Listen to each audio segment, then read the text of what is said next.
it tells us that we have to get it right with our young people. We can't pretend that they don't have needs that needs to be addressed. You know, their ability to navigate and to make meaningful contribution is going to be a direct correlation between how they were socialized. We want to ensure that each child is given the opportunity to live. And more, when we see children coming into care and seeing them so traumatized, one of the greatest challenge for me is when a child has lost the will to live and just want out. I think that if I should say what's the greatest challenge, it is that a number of our children, significant amount of them, coming into care, having suffered trauma, and require intensive therapeutic care. I've seen efforts now being made from the Ministry of Health's perspective, because that's their primary responsibility. And within our own agency and in the Ministry of Education, as you know, that's a portfolio responsibility area, that efforts are being made, whether it's in the school, in the community, and for those children in care, to provide those support. Is it enough? I don't think so, but the directions that we are going, I think we're heading in the right direction where that is concerned. The level of disgust you have for a child is equivalent to the help the child needs. You could translate that to mean the behaviors that are being presented are so difficult. That's the amount of help the child needs to be able to regulate that behavior and to function normally. Yes. And so our efforts now, and has been for some time, what is a presenting issue? What are those needs? And those needs can be determined through assessment. So we screen. So a couple of years ago, we brought on Nadine Burke-Harris, the pediatrician who deals with ACEs, as adverse childhood experiences. And we have adopted that scale as a screening tool here in the CPFSA, so that we are able to, very early in any intervention for the child, know with some certainty what is the issue and how that should be treated. The issue we are having is that parents who are just at their wits' end, and sometimes people, most people say, oh, it's parenting, and yes, it is, but it is that parents, we believe that there are a significant amount of parents who want what's best for their children, and they will try anything in their capacity to do that for them.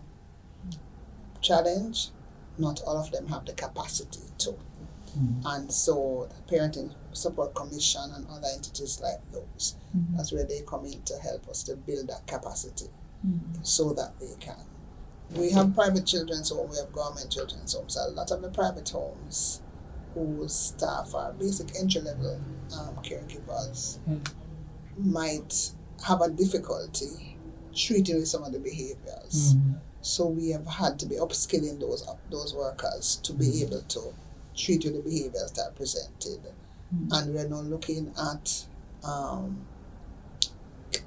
categorizing the needs and matching it with the skill sets within those spaces for them to treat with the children, because it is just over the last couple of weeks or months, the number of children who are being presented to the system, whether through the courts, by the police, as needing alternate placement, we are seeing an increase. Critical to that is the social intervention programs for communities and families at the local level.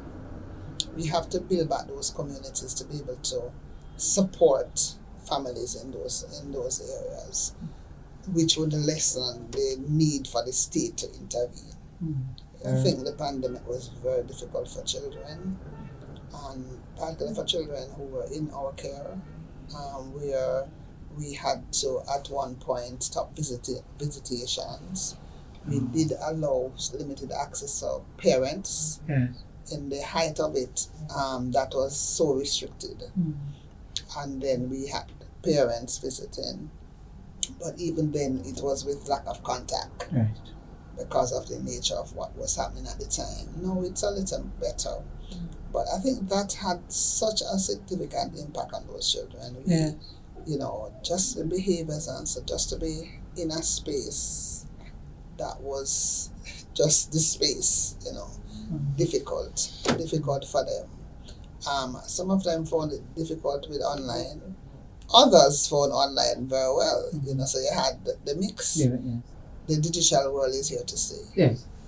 And so devices for the children, we were quite fortunate to have gotten devices for all children in care. And so they were able to log into their classes. One of the worst things that could have happened to children in 2022 was the murder massacre in Gokopis. Give me a picture of what happened when you heard the news. I think the first response was disbelief that 4 children were killed. It was just utter disbelief. But as the news items started to roll in, and we made contact very quickly with the parish because we had officers because we have some children's homes in that area, were going to work and could have reported back to us what they were seeing. And I think even without any forethought, we knew we had to go. And so we, head down. And a significant amount, because we normally form part of the trauma team with the ministry, with the police, when situations like those happened. The schools the children attended, it was good. To be there with them on the day and with the family as it was such a horror to watch the bodies after body, each body coming out of that house and to sense the reaction. It was like a feeling, a reaction from the crowd. Whether it was a groan or a groan, it's a cross between a sigh and a groan. Yeah. And, just adults. I didn't see much children on the scene, but just adults just standing there in utter disbelief that something could have rocked a small community like that. It tells us that we have to get it right with our young people. We can't pretend that they don't have needs that needs to be addressed.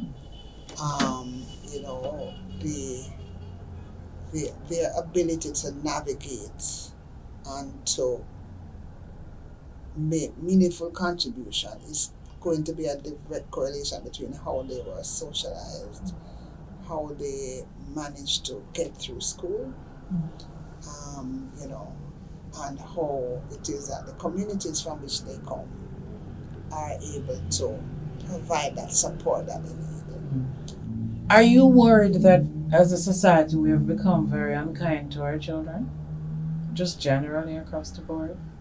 I think so.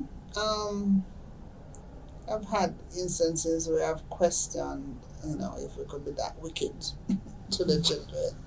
When you see the horrors that would have meted out to them. And older people, that's both men and women, preying on the young babies. Do you see more hands coming on deck at this time of year to bring some cheer to the children? Definitely, but we must say that we have gotten support right through the year. A lot of people have been calling and they said, I want to support a children's home that don't get much help. Okay. And I have to pause to say, which one is that again? Because I'm telling you, we really get help and support. This work cannot be done without the volunteers and the help that we get from people in the communities. And so we We have two programs running for this time of the year, and sometimes it's extended. They take a child home Okay. and they grant a wish. Okay. So right now in my conference room down there, gifts, loads of gifts being picked up to be delivered before Christmas. Okay. And that's a very good feel. And of course we have a donations policy which is used internally to manage what is presented. So that people were really carried in dirty clothes and all clothes. yes, man. Yes. No, so Believe it or not. okay, so, So it's we not a and the dumping policy house. speaks to the accountability too from both sides, both from who is donating as well as from those who are we who are receiving. Especially for the government homes, has to be documented, has to be brought into the accounts. We're administratively merged with the Office of the Children's Registry, so we were CD before and OCR, so we merged to form the CPFSA. We're still going through that. They are considering, the proposal has been submitted for a total review of the organizational structure to include additional personnel in key areas. So that is, as we speak, being done. But the numbers we have, we are able to get to the clients, but the challenge is the intervention. Because based on the presenting issues, and as I said, a number of children are coming with severe behavioral challenges, the number of sessions that they would require, and for us to do it in a timely manner, that's where we're having an issue as well. Right. So you are able to go, yes, and confirm. You refer it to what we call Children and Family Support Unit for counseling intervention. But that list is long, so you might say, okay, we'll do your first appointment this week, but the next appointment might be, when the next appointment should be next week, it might be 2 weeks on the road, that kind of a thing. So the numbers that we have requested in terms of additional staff should help us a lot there. We are quite hopeful that we would get those additional numbers to thing. So the caseloads in Jamaica are high. So we have caseloads. So, and that will mean for each social worker, children's officer, how many cases that they have to carry for the period, for whatever period. And so international standards say 20, max 30, or even 10 to 1. We are like 100 to 1, 200 to 1, 150 to 1, depending on the program. So I think, we realistically So in for the every 100 international standards, say you need 5. right. And when one Right. person really doing, Right. how many persons work. So realistically, we are targeting to have a maximum of 50 to 1. Okay. As a start. And that's the proposal that we have submitted, so we can get additional staff to be able to do that.